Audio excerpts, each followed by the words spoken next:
You see Hollywood's trailer and you think, big lizard make things go boom, popcorn. I mean, that's not Godzilla, it's basically a mascot. Godzilla at his best is a wound turned into a creature. And until Western studios remember why he exists, they'll keep handing us impressive looking CGI, but nothing of substance that stays with you long term. The original Gojira wasn't an effects demo, it was shock therapy. Post-war Japan made a monster out of nuclear fear, survivor guilt and public trauma.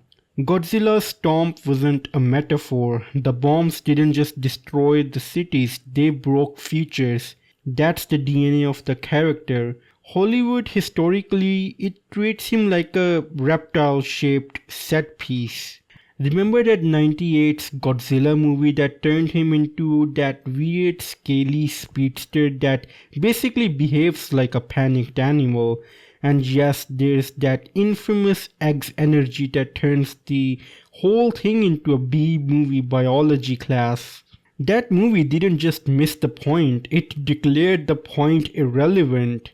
If Godzilla's origin is about trauma, turning him into a runaway lizard that breeds in a stadium is an odd take to say the least. Fast forward to 2014's technically competent piece of a blockbuster filmmaking, big fights, big sound design, big city crunching.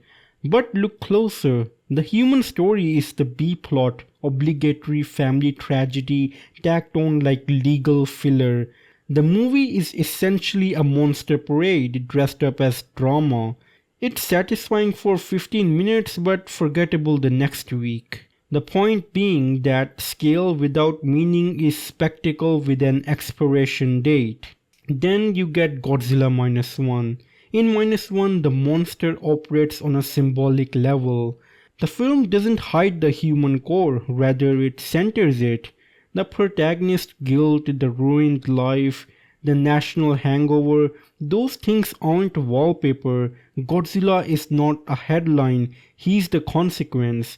Every collapsed building, every dying light echoes a decision, an accident, a history you can't escape. That's what turns a monster movie into actual cinema. The creature reflects what people refuse to talk about. That's why a scene of Godzilla looming over a burned street hits harder here than a stadium of exploding cars. It's not louder, it's meaner because it's true. So why does Hollywood keeps failing at this? Well, two reasons. One, the industry assumes audiences only want scale, and quick answer, they're wrong. People can take scale and meaning. Two, the cultural context is different.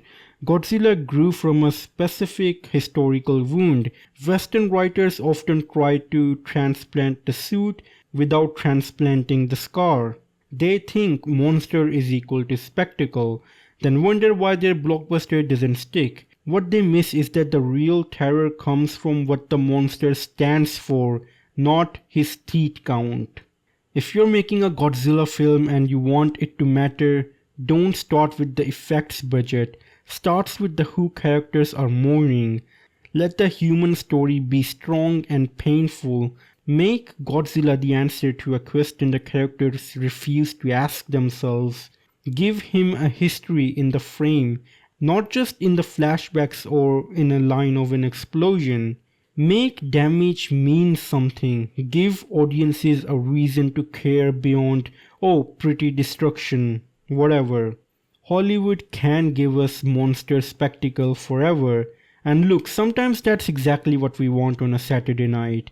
But if a studio wants to make Godzilla people carry home in their heads, they need to remember the first rule.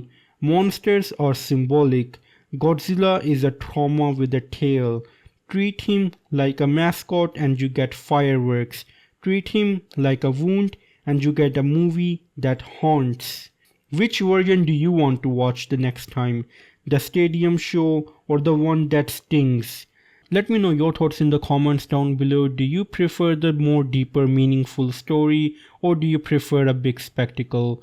Let me know in the comments down below, and as always, it's time for a goodbye.